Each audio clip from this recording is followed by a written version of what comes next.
going on, guys? Chris here with 570 Wrench. Today we're going to be continuing the build on the rear end for the Drift E46 competition car. This is going to be awesome. We got some brand new parts for you. Let's rock and roll. All right, guys, so we have this whole mess here. We have to start taking this apart because we have to get to those rear trailing arms to get those new bushings in, get them refinished, get those old brakes apart, bracket, all that good stuff. So I'm going to put you on time lapse and let's get to it.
Alright guys, so have both the driver and passenger side assemblies all taken apart. I did leave the axles and wheel bearing together. I did not take that apart simply because the wheel bearings feel good and I don't want to lengthen this project any further. I'm hoping that they last this drift season, and when I say they, I mean the axles and the wheel bearings.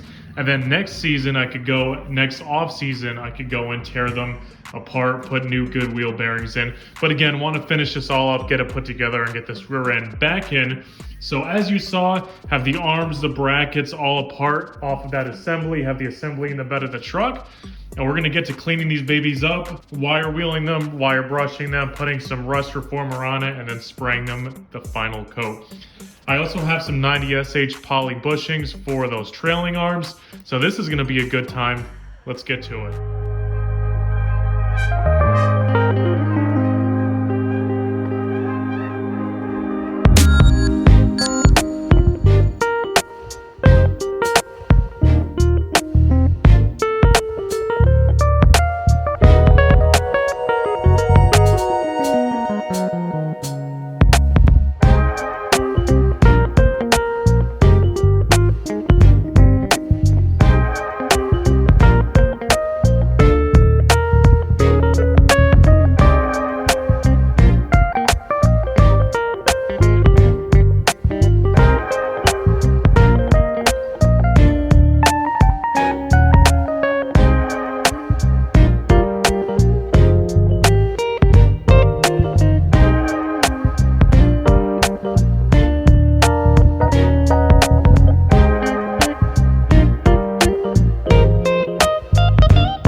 All right, guys, hopefully you enjoyed that time lapse. It really didn't do justice how much work went into these just to get all that corrosion off. I tried to include some high points like the deburring and corrosion removal and then the painting.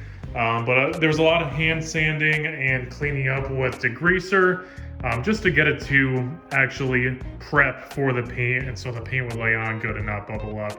So I actually went with a flat black on the trailing arms themselves and the knuckles, as well as the dust shield. And then I went with a gloss black on the axle, just a little bit of an accent there, figured it would look good. Of course, taped off the boots and the e-brake assemblies. I also did the trailing arm brackets, gloss black, so that will go there. But that's a perfect segue to show you the 90SH poly bushings that are going to go right there.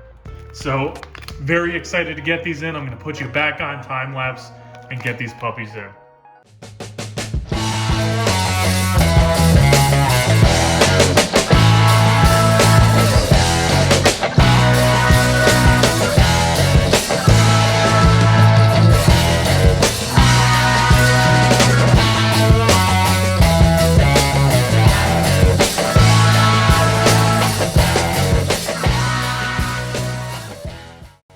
All right, guys, big night tonight. As you saw, the trailing arm assembly here, all set to go.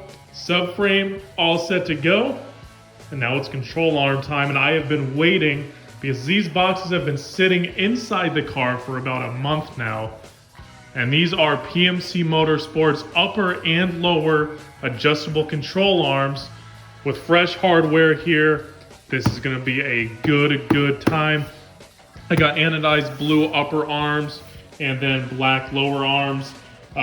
Super critical when you're lowering your car and drifting to have adjustable rear arms, because you could really dial in the grip and also the angles of the axle, etc., etc., etc. Critical to having a well-handling drift car. So what I'm gonna do is I'm gonna put you guys up on the tripod. You'll be able to see me unbox these. We'll talk about them a little bit.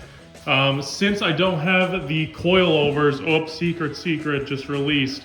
Don't have the coilovers in yet. I'm just going to measure the eye to eye of the upper and lower control arms, and then set the adjustable control arms to that adjustment. And then once we get the car together, and of course the coilovers on, we'll be able to take it for an alignment and adjust it however we need it to. So super exciting. Let's do this.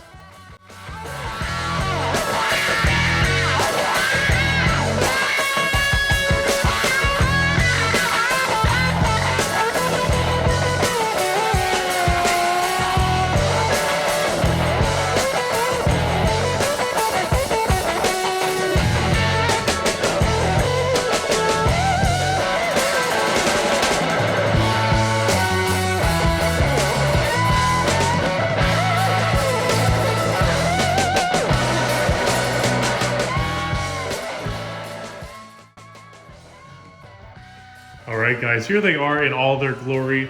Have the lowers right here, 90SH polyurethane bushings, same as these bushings right here, same rating.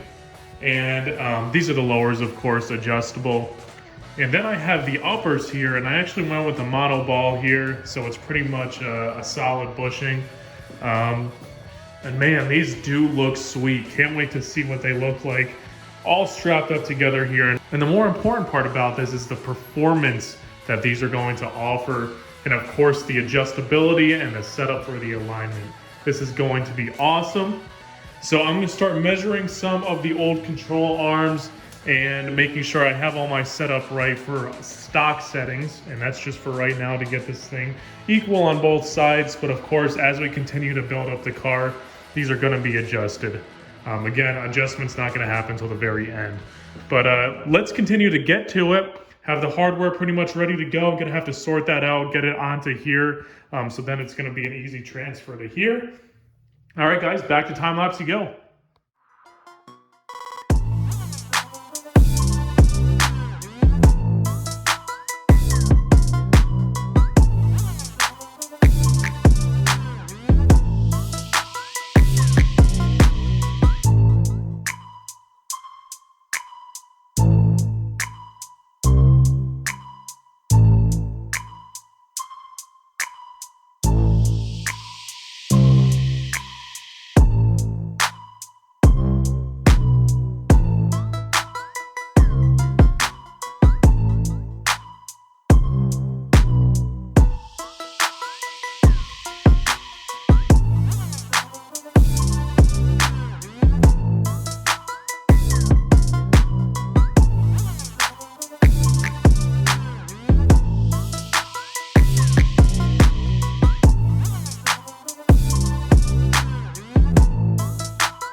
All right, guys, so you're probably cracking up that whole time because as you see, my upper control arms are now actually the correct way on, or bolted on the correct way. They were upside down before. These look totally different than the OEM upper control arms. So I had to stop last night, do some research, and I reset everything.